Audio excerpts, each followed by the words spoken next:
Good evening and welcome to the live practice session for the course Applied Environmental Microbiology. I am Guru Priya and this is the week 11 session. So, in the previous weeks, we have seen about uh, microbial identification as well as application. So, we have seen both how to find out the presence of the microbes, how to classify them, all the basics of those, as well as the applications of microbes in environmental processes as well. So in week 11 course content mostly focuses on epidemiology and biosensors. So in this topic, we will just see about some questions about epidemiology and biosensors. So the first question is, what is a sensor?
Okay. So basically, a sensor is a device uh, which generally senses some changes, some physical or chemical changes in the surrounding. It is going to sense, and correspondingly, it is going to convert that change into some electrical signal and give it as output. So basically, we are using a sensor to measure the physical or chemical changes that is happening in a particular environment. So it is used for detection purposes generally. So we have used like many sensors, temperature, pH, DO, and different sensors we have already used. So the basic definition that you have to know is that a sensor is a device that is able to detect changes in its environment, convert it into signals, so that it gives them as readable outputs. So that is sensing and the application of sensors. So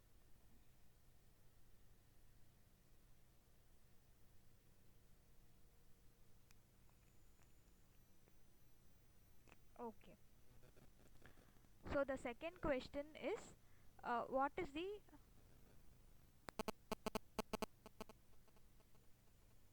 use of biosensor? So a biosensor uses the biochemical reaction, and it targets, and it detects the targets. So the next one is a match the following question. uh,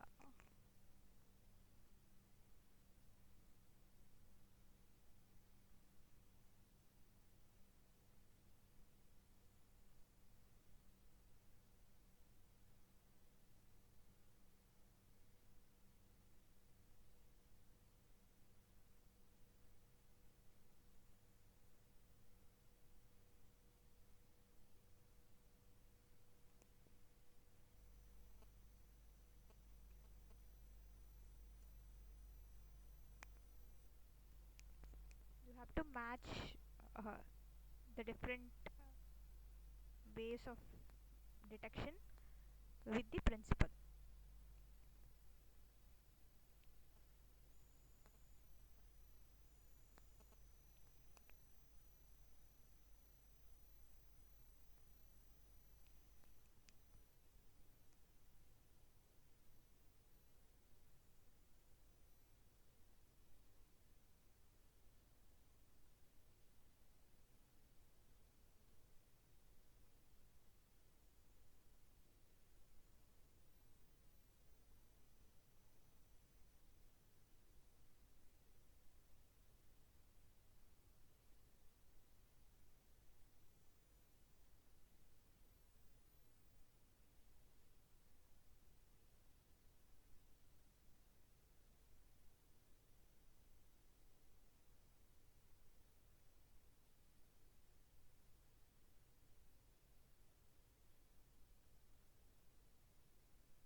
Okay, so the right answer for this question is um, electroactive substances are used in electrodes.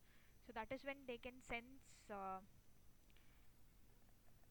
electronic changes and then give the output. For example, we have pH electrodes, ORP electrodes, etc. And light based detection is usually photon counters, because light is, you have photons, and photon counter means light based detection. And mass change based detection is a piezoelectric detector, and heat based is a thermistor.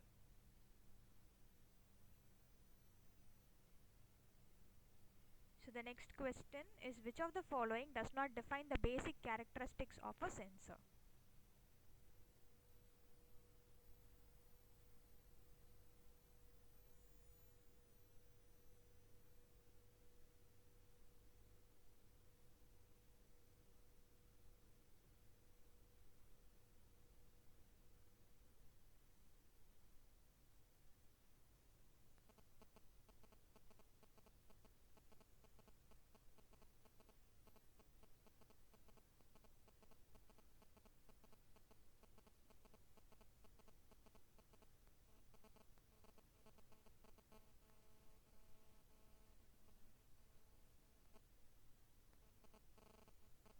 The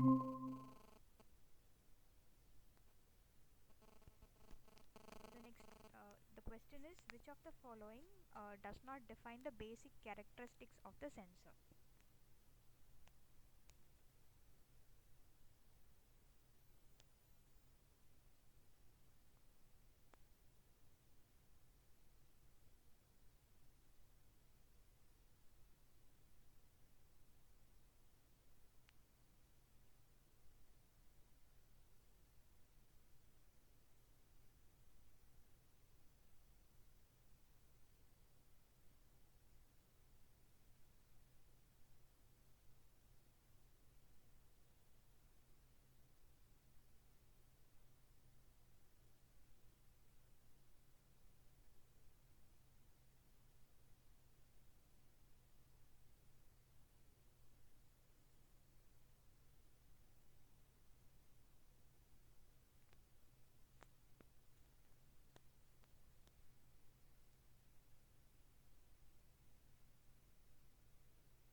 is which of the following does not define the basic characteristics of a sensor. So we saw that a sensor is a device that can detect physical or chemical changes in the environment, convert it into some signals, and then give the output in a numerical or measurable form.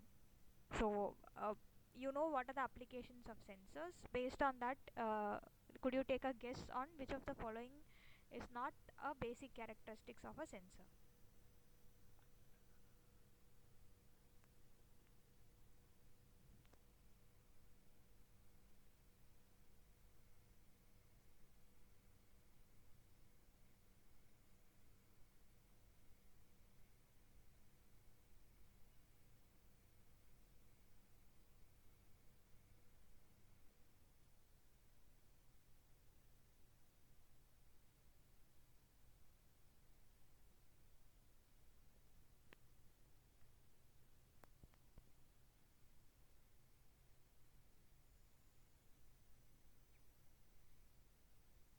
Okay, so the right answer here is sensitivity is low. Sensitivity being low is not a um, good trait in a sensor. So here the linearity should be high, which means that the signal that you receive as output should be linearly proportional to the input that you are giving to the system. And chemical interference is low, in the sense your input is going to be a mixture, the sample is going to be a mixture, and in that whatever is interference is there, it should not directly affect the performance of the sensor. So in that case, the chemical interference being low is also a good and good trait, and it is needed. Response time low is also, the lower the time for detection, the better it is. So response time being low is also good. Selectivity in the sense, as we told, when there is a mixture, when the sample is a mixture, your sensor should respond only to the target analyte and not to the other uh, substances present in the mixture. If it is there, then you may get false negative or false positive results if it is going to react with other substances that are present in your mixture as well. So in that case, selectivity should be high and not low. So linearity means the direct proportionality between the amount of sample and the amount of signal you get as output. Chemical interference and selectivity are like um, interrelated, and response time, the lower the better. So these are the desired traits of a sensor. So the next question is, you have different sensing mechanisms and sensors. Which of the following pair is mismatched?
the mismatched pair here is fluorescence and emit shorter wavelength. So in fluorescence, the substance is going to absorb light at a specific wavelength, and it is going to emit at a longer wavelength and not a shorter wavelength. So this phenomenon is what you are going to detect. So you are giving light at a particular wavelength, the substance is going to emit it at a longer wavelength, and you are going to detect it. So this is the principle behind fluorescence happening. So for example, when we give ultraviolet rays, it will emit visible light which has a longer wavelength but less energy. Okay. And when we talk about impedance spectroscopy, it is electrochemical reaction. So it is used to study the rate of electrochemical reactions and all, and it's going to particularly measure the electron flow. So impedance spectroscopy works with works for electrochemical reactions. And QCM is quartz crystal microbalance. It also relies on the piezoelectric effect. Like when we supply alternating voltage to the crystal, it will oscillate at a specific frequency. This will change when we are going to add some mass to the balance. So in the balance, you are going to supply some alternating voltage, and this will be oscillating at a specific frequency. When you are going to change the mass on its surface, there is going to be a change in this oscillation as well, that will be detected, and that change is proportional to certain amount of mass which you will get as the output. And SERS is surface enhanced Raman spectroscopy, and this is a form of inelastic scattering. So Raman scattering is a form of inelastic scattering of photons. So the wrong match here is fluorescence emitting shorter wavelength. It indeed emits a longer wavelength. Okay, so based on whatever we have seen, this is a match the following question. I'll wait for a few minutes for you to match the answers properly.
whatever you know, at least one, two of the options that you know.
Okay. So the right answer is piezoelectric pairs with frequency. So in piezoelectric effect, if you know about piezoelectric effect, there is a particular kind of stress that you give to the material, and it changes the frequency and hence the electrical signals that you will be detecting. So in electrochemical sensors, we usually measure the redox reactions wherein there is change in electron movement. So this is usually sensed using electrodes, and electrochemical sensors work based on redox reactions. And in case of potentiometric sensors, the charge distribution is usually measured, which means that there is going to be some potential difference across the interface, and this is usually measured. This we call it as charge distribution. Photometric measurements usually are detecting the light intensity. Like we have detectors to detect the photons that are generated, and most commonly we use spectrophotometers uh, for this purpose. And in calorimetric measurements, we use heat detection as the base for sensing. During reactions, heat will either be released or absorbed. It could be an exothermic or endothermic reaction, and this energy is usually sensed and detected, and based on this we receive the signal. uh, you have to take a note here that there are two different types of measurements, which is calorimetric and colorimetric. So calorimetric is CALOR, where you measure calories, which means heat in terms of calories or calories. When you talk about colorimetric reactions, there you talk about colors or light again, which is COLORI metric reactions. So please be careful while you deal with calorimetric or colorimetric reactions. One deals with heat and other deals with color and light. So the right pairing is the same order: piezoelectric frequency, electrochemical redox, potentiometric is charge distribution, photometric is light intensity, and calorimetric is heat. So the next question is, how can genomics help study new and re-emerging pathogens? So which of the following options do you think is the way in which genomics contributes to study new and re-emerging pathogens? I'll wait for a couple of minutes for you to answer this. Just please try answering. It doesn't matter whether it is right or wrong. Please try solving the questions in the chat box.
So the answer for this question is all of the above. So first of all, the first option is by identifying the genetic determinants of pathogen virulence. So while you are sequencing the genome, we can find specific genes which confer this pathogenicity to the organism. For example, a gene that codes for a toxic protein or something. So that way you are finding the genetic determinants that confer this virulence property to the pathogen. So we all know that toxins are also going to be proteins, and genes which code for toxins confer the virulence. Second option is assisting in the development of new vaccines and therapies. So uh, when we have the genomic data, we can identify the proteins that are present in and out of the cell of the pathogen. You can find the surface proteins as well as intracellular proteins, and you can try to target these proteins during vaccine development or therapy development. So in the most recent cases also, like while developing vaccines against COVID-19 also, these kinds of strategies were used. That is a very latest example. And for that matter, any kind of vaccines that you are going to use is going to target some kind of a protein. And next, by assisting in tracking the evolution and transmission of pathogens. So when there is continuous transmission of pathogens, they also undergo some kind of changes or mutations. So we can elucidate the pattern of these mutations, and by like continually sequencing the organism, and we can find out a pattern through which this dissemination of microbes happen to the organism, and how are they turning resistant to drugs as well. So this is how you can track the evolution and transmission of pathogens. And next is noting down the ecological factors that contribute to pathogen emergence. So genomics can reveal how a pathogen got transmitted, for example from animals to humans, or some kind of transmissions that happen. So while you're studying this pattern, you can also study about the environment, microenvironment as well as the macroenvironment, that helped in this transmission. So that is how, by all these methods, genomics can help us study the new and re-emerging pathogens. You can basically conduct long term sequencing experiments and study the patterns and identify what exactly has helped in the transmission. Okay, so I'll give you a few minutes to answer this question. You have to define epidemic, endemic, pandemic, and outbreak. I'm sorry for the typo here, it is outbreak.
So, an endemic is a condition that occurs in a specific geographic area or a population over a prolonged period.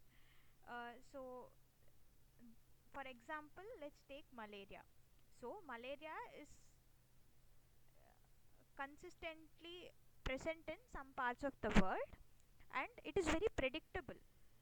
So the rate of infection, or how many persons will be infected, and all the entire situation is completely predictable over time, uh, just because this disease is going to be occurring in a specific geographic area, or to a particular population of people over a prolonged period of time. It is not, the numbers are not very increasing exponentially, neither the disease rate is getting decreased. It's very stable, that it almost stays kind of a constant and predictable one. In case of epidemic, it is an infectious disease that rapidly spreads through a population, and it is usually a sudden, unexpected increase in the number of disease cases. A pandemic is also something similar, where you have a sudden unexpected increase in the number of cases or people who are infected by the disease, but the difference is in the area limit. So in epidemic, you are focused on a particular population or a specific area. In pandemic, the spread is global, or for example, COVID-19. Okay, so the outbreak of that disease was like very sudden and in large numbers, and throughout the world we saw the cases increasing, whereas epidemic is usually pertain to a particular geographical location or a particular population, and pandemic is more widespread. When we talk about outbreak, the disease spreads in a specific geographical area or a population, uh, but it is limited to the geographical and temporal scope, which means that it doesn't go beyond that particular geography, and it is also something that had happened for that period of time. And like endemic, it's not going to be prolonged, it's just an occurrence of the disease during that particular time. That is the difference between endemic, epidemic, pandemic, and outbreak. Okay, so the next question is a very simple or basic question. Which of the following is a symptom of cholera? I'll just wait for a couple of minutes for you to answer this.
Okay, I'll just tell the answer for this question. Cholera is a diarrheal disease. So, abdominal pain, severe diarrhea, and dehydration are the common symptoms of cholera, and this is again caused by infection due to a bacterium called Vibrio cholerae, and the transmission is usually ingestion of contaminated food and water. High fever and night sweats are again hallmarks of maybe infections like tuberculosis, I mean diseases like tuberculosis, Coughing and weakness, some kind of viral infections like COVID-19. Muscle ache and sore throat, common cold, flu, all in this you have this muscle ache and sore throat. Okay, so the next question is, how can the water distribution system contribute to the spread of cholera? You can just read the options and maybe try out the answer, uh, irrespective of whether it is right or wrong. Just please try out.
So the right answer here is that water distribution systems usually provide a conduit for contaminated water to reach the households and communities. There is no chemicals that promote the growth of Vibrio cholerae, or the flow rate reduce also does not encourage the growth of Vibrio cholerae and all. It just helps in the spread of the disease.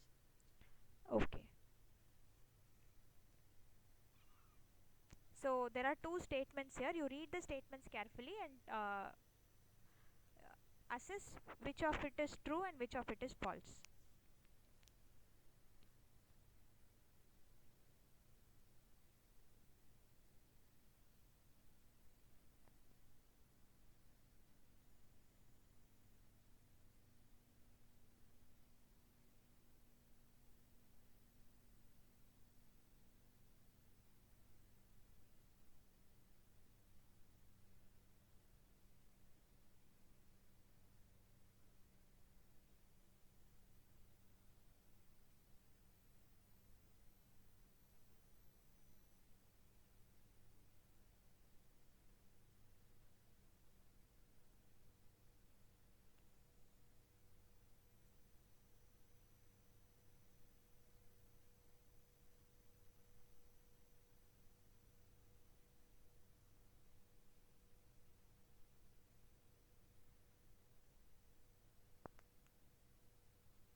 So here A and B both are true statements. What does statement A say?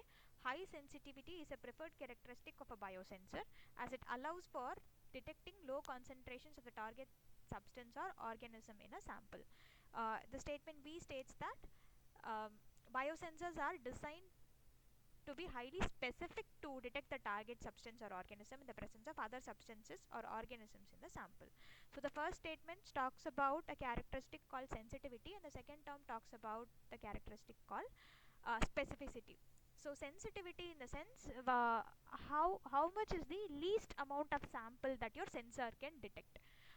For example, let's say I have some 10 picograms of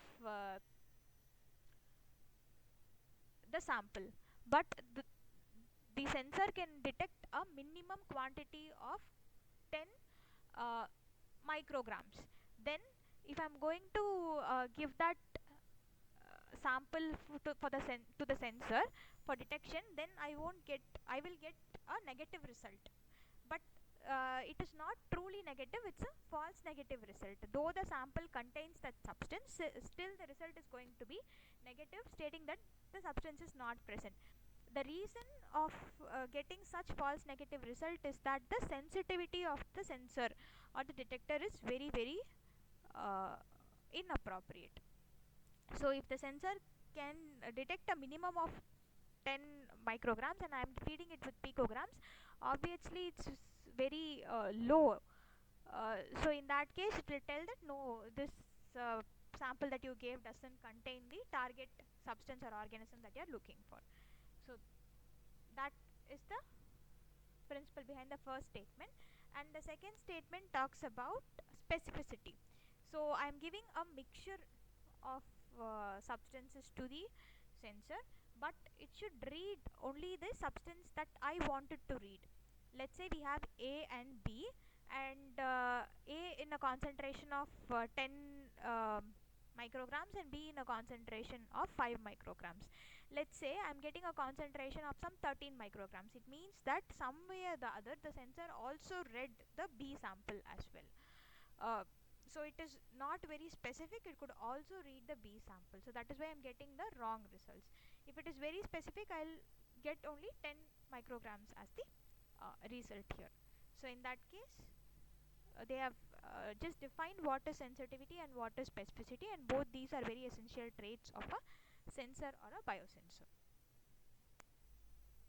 Okay, so the next question is about what is the role of a transducer in a biosensor.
the role of a transducer in a biosensor is to convert the biological signal into an electrical signal.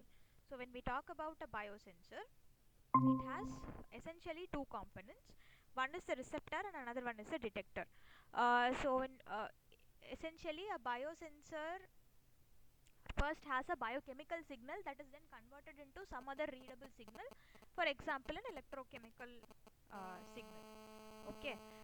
So in your receptor part, you will be having some proteins like enzymes, antibodies, etc., based on what you're going to sense. And when your target is going to bind there is a biochemical reaction that is happening, and there is going to be some energy or chemical release in this process that is going to act as the component which is read in your sensor. So this is usually a biological signal. This biological signal has to be converted into some other form like a electrical signal. The role of the transducer is to convert this biological signal into a measurable signal. Amplification is not the role of a transducer. You might have different amplifying agents for it. Providing a specific binding site for the target is not the role of a transducer but the first part. Transducer is the second part of a biosensor. The first part, receptor, provides a specific binding site for the target, and once the target binds to this specific site, the biological signal is generated. So the transducer doesn't play a role in signal generation as well. It just converts the biological signal into a electrical signal. Okay, I think this is a very easy question. I expect at least one of you to answer this. Which one of the following is an example of a biosensor?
Okay, I think this was a little easy question, and all of the above are examples of a biosensor. So you know, in pregnancy test kits, you're going to test for HCG, and rapid antigen test, you're going to have antigen antibody interactions, similar kind, like it is going to be some kind of a immunoassay. And in glucose assay, you will have the glucose oxidase enzyme that reacts with the glucose in the blood samples, and that is converted into electrical signal. So all of these are a type of biosensors. Sorry, different examples of biosensors. Okay, so the statement here is, which of the following is an example of an optical biosensor? So this optical biosensor uses a label-free technique that detects changes in the refractive index on the surface of a thin metal film. So that is one part. The other part is, which of the following is an potentiometric biosensor that measures the potential difference across a membrane, which is sensitive to specific ions. So you have to find the right pair among the following. One is a optical sensor and next is a potentiometric sensor.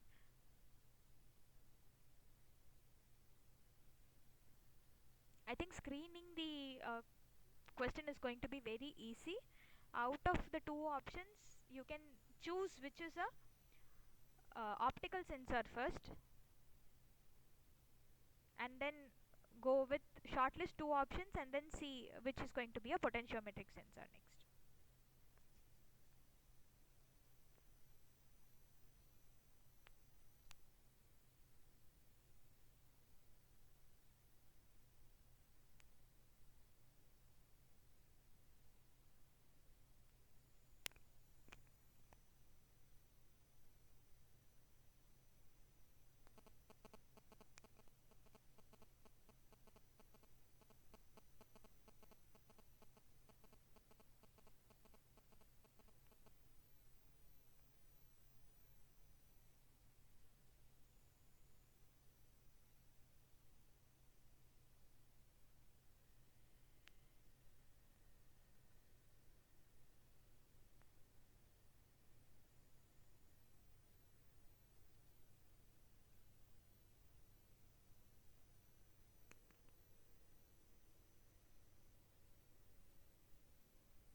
The right answer here is surface plasmon resonance and ion selective electrode.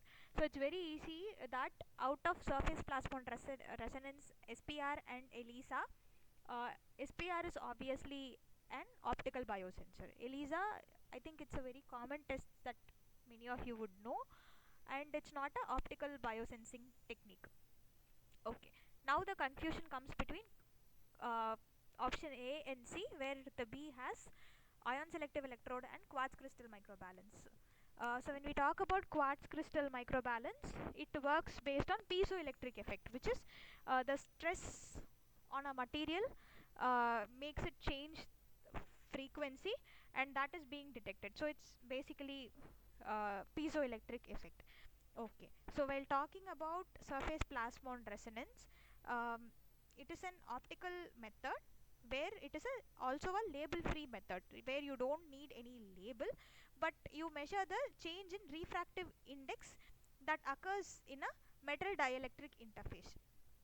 So you have a metal dielectric interface.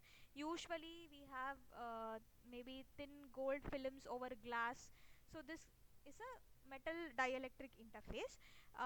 When the molecules that you have to sense are going to bind to this surface, the refractive index at that particular local site is going to change, and this indeed will shift the angle, resonance angle of the light that is getting reflected. So how much amount of angle shift is there, that is proportional to the binding of your target substance to the interface, which is the metal dielectric interface. So this is the principle behind the working of surface plasmon resonance. And when we talk about ion selective electrode, it is a potentiometric sensor, and it uses some selective membrane. So this membrane is selectively permeable only to certain types of ions, and based on the ion movement and activity, uh, your signal gets detected. So based on this, there is going to be some potential difference there, and that is going to be sensed. I hope it was clear. If there are any doubts, please let me know. So the next question is, what are the advantages of using a AuNP in a biosensor? AuNP is basically gold nanoparticles. NP stands for nanoparticles, and obviously you know AU.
So the right answer here is, it uses gold nanoparticles to amplify the Raman signal.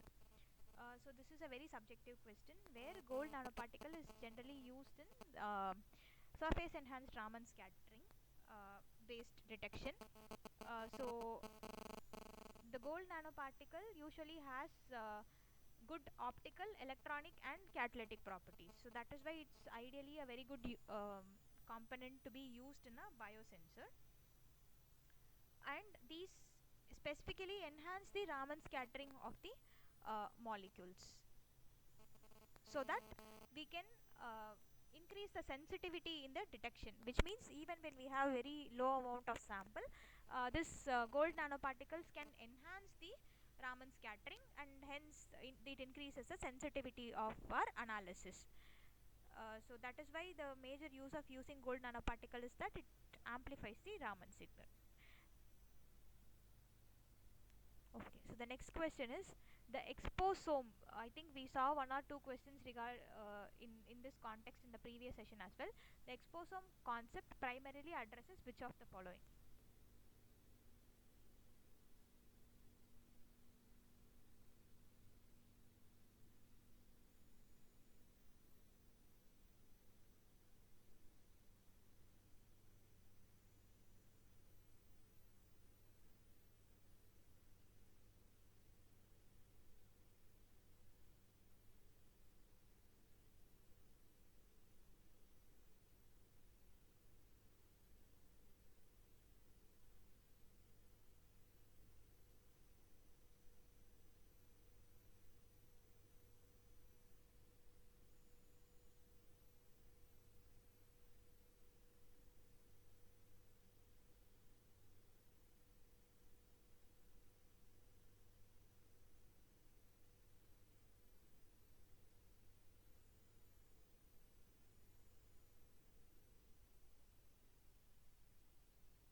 the right answer here is the total environmental exposure across lifespan. It's not occupational exposure or acute toxicological exposure.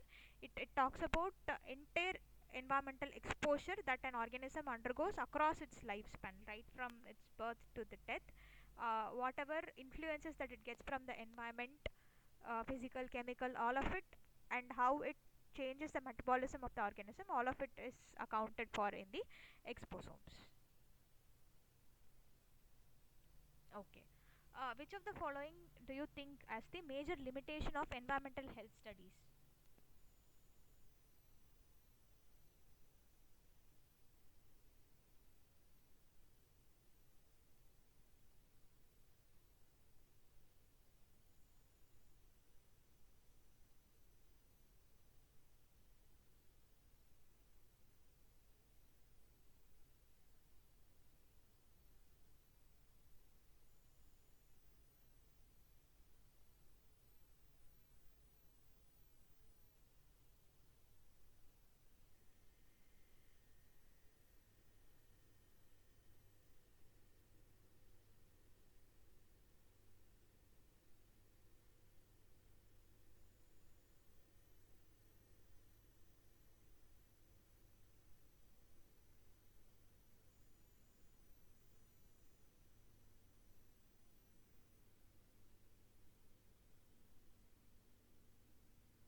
The right answer here is that the major limitation is single time point exposure assessment.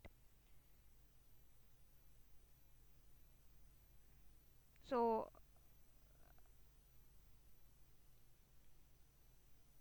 which means that you are collecting samples at a particular time point and only during that time point, and if you're going to assess, that's going to be a major limitation because there is going to be a high amount of temporal variation uh, in the samples that you will be analyzing.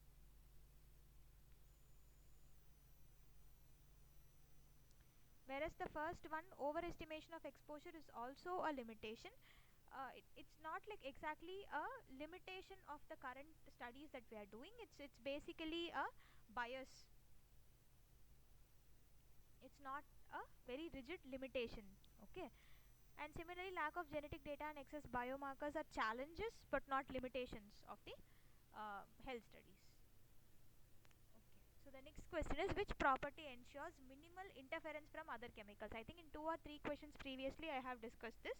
So you can try answering which of the following options ensures minimal interference from other chemicals. Each of it has its own meaning. Each of the options below has its own meaning, and it's the characteristics of a sensor.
Okay, so the right answer here is selectivity. Selectivity is the trait or the characteristic which allows the sensor to differentiate between different substances.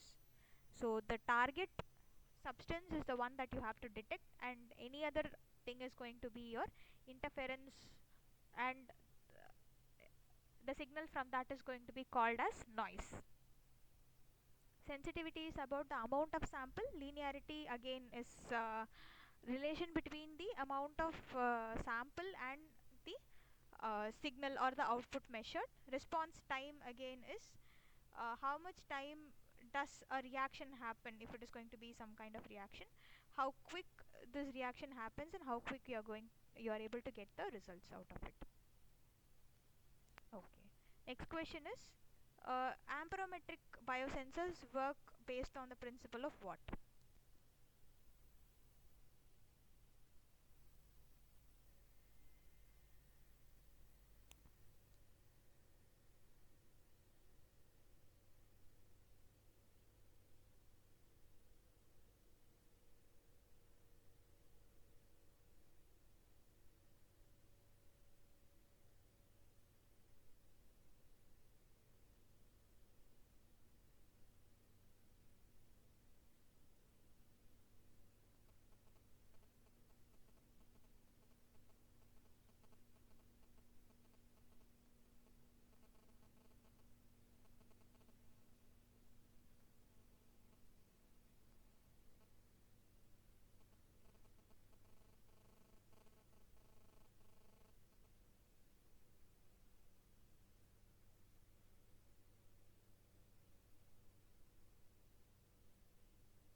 guesses? I guess this is a very easy question. Any guesses in the chat box?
Okay, so the right answer here is amperometric biosensors detect electron transfer in redox reactions.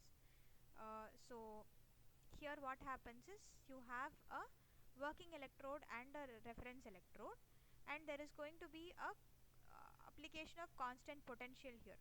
But when your working electrode is in contact with the target substance, there is some kind of reaction that is happening, which is usually a redox reaction, and this results in the transfer of electrons. So because of the transfer of electrons, there is going to be some electric current that is going to get uh, that's going to be generated, and you have a reference electrode where none of this happens. So only in the working electrode there is going to be electron transfer and electric current generation. So it is usually linearity based concept where the magnitude of the current is going to be proportional to the concentration of your target substance. So that is how a amperometric biosensor works. It's very simple. You measure current in terms of amperes, and current again is the flow of electrons. So electron transfer in redox reaction uh, corresponds to amperometric sensors or amperometric detections. Okay, next question is an assertion and reasoning question. So the assertion states that genetic factors explain most chronic disease risks. The reason is environmental exposures have minimal impact. You have to tell whether both the statements are right of it, or if any of the statements is wrong.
Okay. So in this particular statement, both the assertion and the reason are false. So first of all, there is a difference between chronic and acute diseases. Chronic diseases are long-term diseases, whereas acute diseases are sudden and short-term diseases. Chronic diseases, if you see a few examples, could be type 2 diabetes, cardiovascular disease, and some cancer as well. Okay, and these diseases, the examples that I told at least, are lifestyle based diseases. So this lifestyle based diseases, in the sense, for the kind of environment we are exposed to, the substances that we eat, breathe, all of it. So that determines your lifestyle and the environment, right? So genetic factors do not explain most chronic diseases, while your environmental exposure and lifestyle explains most chronic disease risks. So that is why the reason is assertion is false. When we come to the reason, environmental exposure have the maximum impact and not the minimum impact. Based on whatever I explained for chronic diseases, environmental exposure has the maximum impact, and hence um, both the assertion and the reason are false. Okay, again a repetitive question. Assertion is highly sensitivity ensures accurate results. Reason is sensitivity eliminates interference. You have to tell if the statement is true or false.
Okay.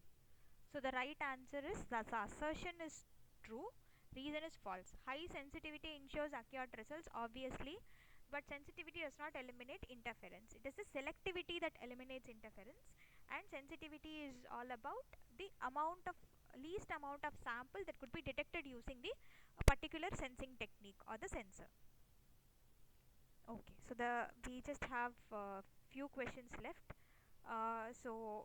The next question is: a study shows weak correlation between a pollutant and disease when measured at a single time point, but strong correlation when measured longitudinally. So, which of the following does this particular scenario support?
this particular statement talks about exposure misclassification. So just a few slides back, we saw the importance of temporal variation in the uh, disease analysis or the healthcare analysis, basically health and environmental analysis. So in the particular study, what happens is, at one point when you measure, the pollutant and the disease are not that much related, so you conclude that this pollutant is not the reason for the disease happening. But when you measure it over a long period of time, you understand that a constant exposure to this pollutant is again a reason for the disease. So this is a exposure based disease. Let's take for example some cancer causing agent, like, because the cancer causing agent and the particular person has been in contact only for a month, and you check and you confirm that there is no correlation between the disease and the cancer causing agent. But when you are going to do this analysis over a long period of time, you find out that there is a strong correlation that this pollutant has induced cancer in the particular person. So you have made a misclassification based on exposure. When the exposure is long, the connection is established. The next question is, which scenario best demonstrates the interaction within the exposome? So exposome is basically the study of exposure of an organism to environment considering its whole lifespan.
So the right answer is diet modifies microbiome, and which affects the inflammation in turn.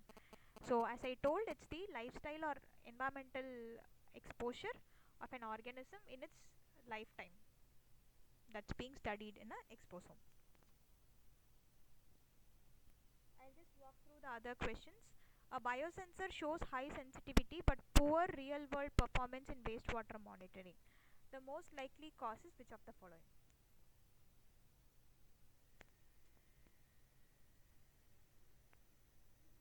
This is a pretty easy question. So the biosensor has high sensitivity, which means that even when your target analyte or the substance is going to be in a very low concentration, your sensor will be able to detect it. But when it comes to real world monitoring, the results are not good, because your real wastewater is going to have multiple contaminants, and your sensor is struggling to differentiate between the different contaminants, focusing only on the target analyte. Okay, so this means the selectivity of that particular sensor is very very low. It's not about sensitivity but selectivity. Okay, the next is, a potentiometric biosensor fails under fluctuating temperature. Which property is compromised here?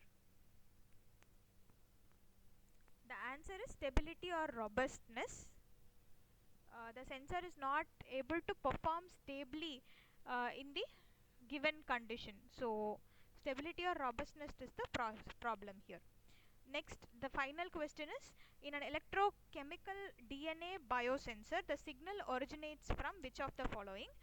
So basically, it's a DNA biosensor where you're going to have a DNA based analysis as the biochemical part, and it's an electrochemical sensor where electrical signals or electron transfer based analysis is going to happen. So obviously here enzyme catalysis and optical emission are not going to play a part, because enzyme catalysis and DNA biosensors are somewhat distantly related in most cases, and optical, you are already given that it is electrochemical sensor and there is no optical emission going to happen here. And DNA replication, obviously, you will not, it's somewhat a unrelated option for this question. So hybridization induced electrical change. So when the DNA is going to be in a unhybridized form and in a hybridized form, there is going to be a different signals that could be produced by the DNA. So hybridization induced electrical change is the keyword here, that corresponds to your electrochemical DNA biosensor. Hybridization, you know, it's the joining of the two DNA strands. So with that we come to the end of this session. If you have any doubts, please post in the chat box, or else thank you so much for joining for the session.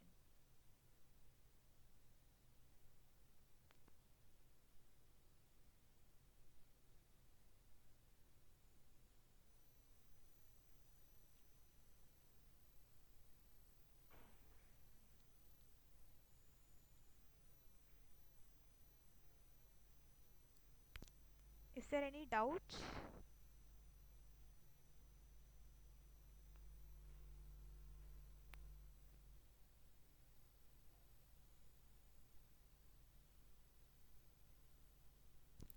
If there are no doubts, then thank you for joining in for the session. We'll again meet next Monday for the last session, and we'll have one more extra practice session as well.